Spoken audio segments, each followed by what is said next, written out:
What is going on, everyone, and welcome to Kart 63. My name is Ben. Thank you very much for stopping by. Real quick, if you didn't mind hitting a like on the video, possibly subscribe to the channel, or possibly subscribe to the channel, hit a like on the video, which order you see fit is fine by me. I put this little fuzzy thing on.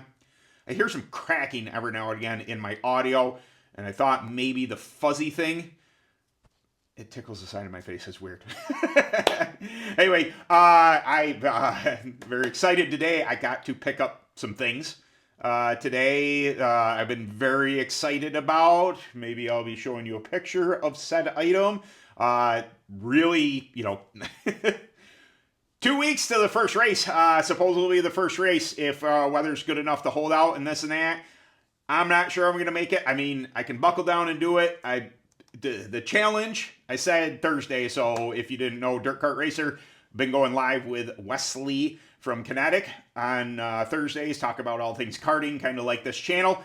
And I had mentioned that, I could prepare a whole lot of stuff, but because of this channel, in the back of my brain, little Ben back there talking to me saying, hey, shouldn't you be videoing this? Shouldn't you be explaining that type of thing? Which is, it's a job I have no problem doing, but when it comes to preparing my own stuff, it kind of gets in the way. Anyway, I had this video on tap for this week, and I ran into some technical difficulties to talk about it, or to show you what's going on with it, but I can talk about it regardless and explain what happened.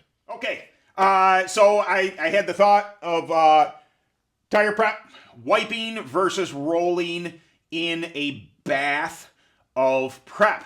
Now, one of them I do, one of them I don't, and you're going to see exactly what is going on with that. It's self-explanatory that I don't do one over the other. So, why would one choose to wipe over roll prep? All right, one thing is ease of it. All right, I am a wipe kind of guy. So regardless if I'm obviously at the track, you're wiping at the track. When I'm rolling tires, with the exception of internal, you run 12 to 24 hours of internal, but when you're wiping from the outside with or without heat on a roller or in a hot box with heat and all that thing, you just do a wipe, set them back in, close the lid. If you're running heat, that allows the prep to be cooked into the tread. The pores of the tire are opened up, willing to accept more prep. You have a tendency to get the prep deeper in the tread and possibly changing the drummer, dropping the drummer if that is what you're so choosing to do. Now, the pan method is what my hot box came from. It's a KKP, a very well-known brand. I think we got ours at JC Specialties, if I'm not mistaken.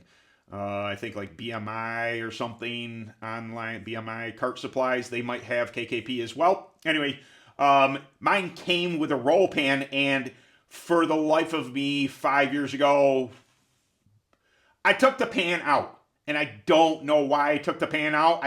It's not something I was going to use, so I thought, oh, maybe it'll be lighter for transport. I couldn't explain, if I tried, why I removed the pan. I should have just left it in there, and therefore giving me the option to either roll prep via the pan or wipe. It doesn't interfere with the wiping. I can't tell you.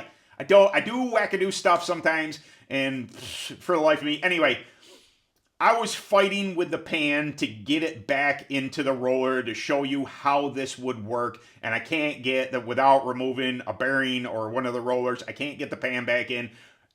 I don't know how I got it out, but I got it out intact with no problem. I just don't know. I don't understand how that happened. Or maybe there's an easier route. Maybe I'm missing something, but I couldn't get the pan back in to give you a reference to it. But we are going to zoom in because I thought it would be worthwhile. But on the other side of things, why would you roll prep? All right, so you have to envision, because I don't have, I'll explain what's going on there, but I don't have a visual for you.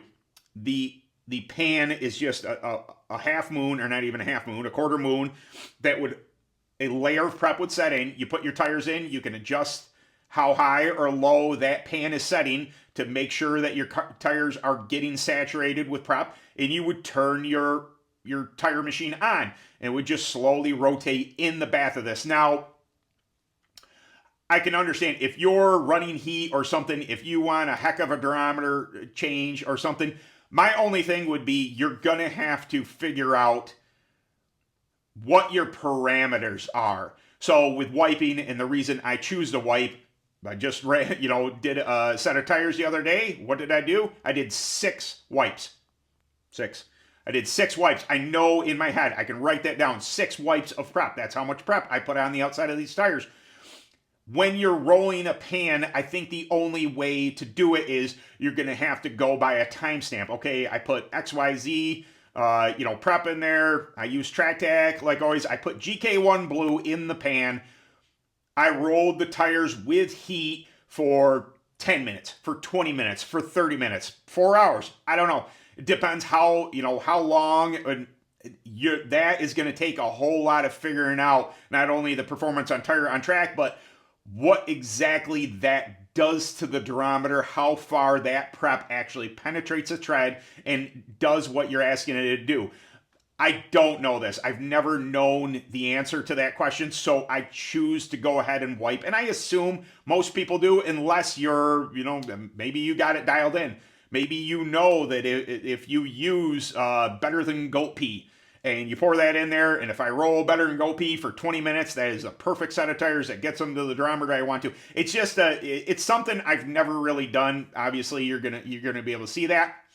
But far be it from me to deny you, hey, that's a little easier. It would be easier. Like it's a pain, whether you're heating or not.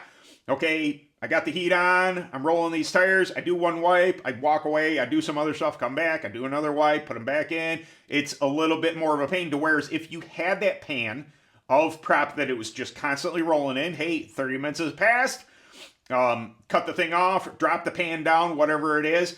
Also, I might add that, the prep has an evaporation point, and especially if you're using heat, one might assume that whatever prep you put in the pan, however much it is to cover the bottom of the pan, if you're using heat, I think that prep is kind of gone. To whereas, our method of putting in the sandwich container and having a little wax applicator sponge and just wiping prep on. You don't run through a lot of prep. There's not an excess of it evaporating, going on the ground, anything like that. But, I'm sure there's people out there that like to roll prep. They find it's a preferred method for them, and I'm good for you. But I thought, here's another thing that maybe not everybody has heard of that I thought I'd explain. I thought I was going to have a better example of how that worked. But since I broke it a long time ago and I don't know, I'm going to have to put it in. It's just now it's a challenge thing. Like you're not going to beat me. The pan's going back in, whether or not I got to undo the rivets and undo the roller or whatever it is. I have to, maybe the roller just slides out. Maybe I'm missing something there. I'll have to take a peek at it. But the pan's going back in because I think I need this option to experiment and see if I can dial in something to figure out the performance of actually rolled prep versus wiped prep. So there you go, guys. Awesome. Things are looking ahead. I got a bunch of parts now. I know you haven't been seeing videos on it. I've been busy with everything else. I have been breaking down a crap ton of Maxxis because, as you know, I live in the north. It is not a preferred tire up here unless you get down to Hunterstown. But I got some Burris 11s kicking. I got some Reapers kicking for local track action. I got that clone.